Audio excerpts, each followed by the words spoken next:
Pour le jeune qui nous regarde, il a son business, il veut se formaliser.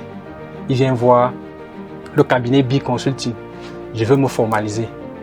Comment ça se passe de façon concrète? Le jeune est là. Quel type d'entreprise existe d'abord? On va comprendre quels sont les types d'entreprises qu'on a et quels sont les avantages, sans entrer en profondeur, juste pour savoir comment ça se passe. Et après, en fonction de quels sont les indicateurs ou c'est les éléments dont tu as besoin pour recommander un jeune à prendre un type d'entreprise ou un autre type d'entreprise. Ok, pour commencer, j'aimerais dire ceci. Si vous avez de la vision, si vous avez une grande vision de votre entreprise, il faut déjà vous formaliser. Ça, c'est clair. Et ensuite, on vous demande de faire la formalisation de votre boîte. Alors, il faut comprendre qu'il y a une multitude d'entreprises. Alors, je ne vais pas entrer dans les détails de chaque entreprise. Je vais vous donner justement une différence, qu'il y a deux sortes d'entreprises. Il y a ce qu'on appelle les sociétés et il y a ce qu'on appelle entreprises individuelles. Alors, c'est quoi la différence entre une entreprise individuelle et une société? Pour une entreprise individuelle, le capital de l'entreprise est confondu à ton patrimoine personnel. Je prends un exemple. J'ouvre une entreprise comme vous ici, là, et je la mets en individuel. Et alors, j'ai un litige avec un client qui me demande de payer 10 millions. La boîte elle-même n'a rien. On va venir prendre sur mes biens personnels. Voilà. Et ça, c'est la plus grosse différence entre une société et une entreprise individuelle.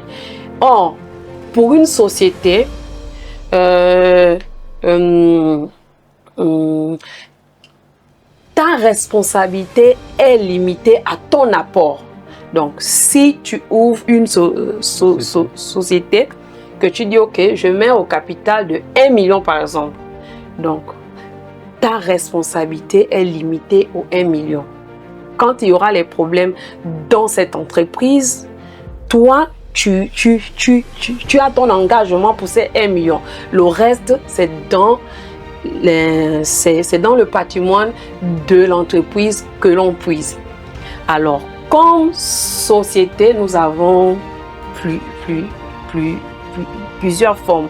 Nous avons la plus répandue, la SARL, Société à responsabilité limitée.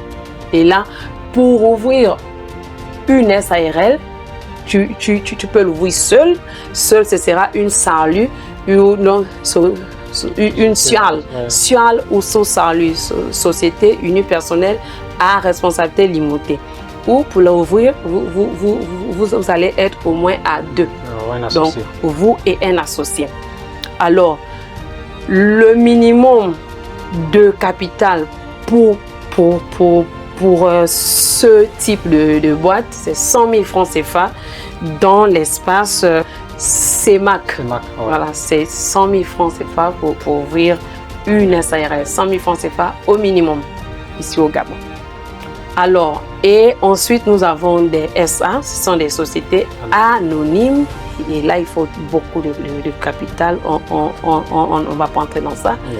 Et aussi, nous avons les sociétés en commandite simple et les coopératives aussi. Donc, il y a beaucoup plus de choix. Maintenant, vous avez demandé s'il y a un jeune qui vient, qui me demande, il veut ouvrir, il veut formaliser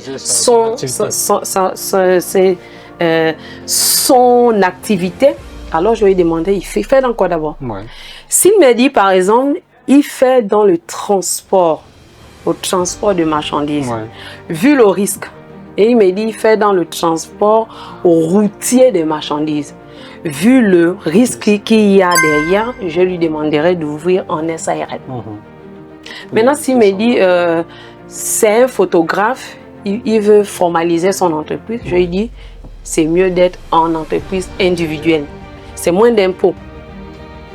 Quand j'ouvre en entreprise individuelle, je paye la patente et l'IAPP chaque année, c'est tout.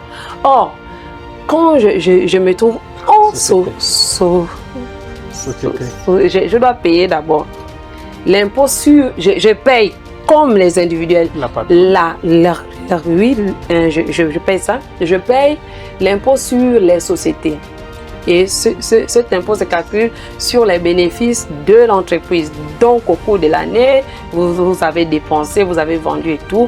On va faire le bilan. On dit, OK, vous devez payer tant sur le résultat de l'entreprise. Là, et en plus, quand on est en société, il y a encore plus de rigueur. Il faut avoir une comptabilité bien tenue et conforme à l'OHADA. Et il faut déposer des états financiers conformes à l'OHADA. Donc, c'est un peu ça.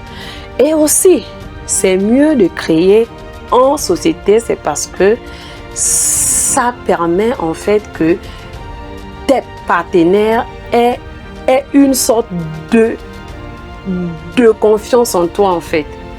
Si tu as eu une entreprise individuelle, nous sommes deux, moi j'ai une SARL, toi tu as eu une entreprise individuelle, on part à la banque demander un emprunt, ce qui est sûr, c'est que ce serait moi que l'on avantagerait et non toi.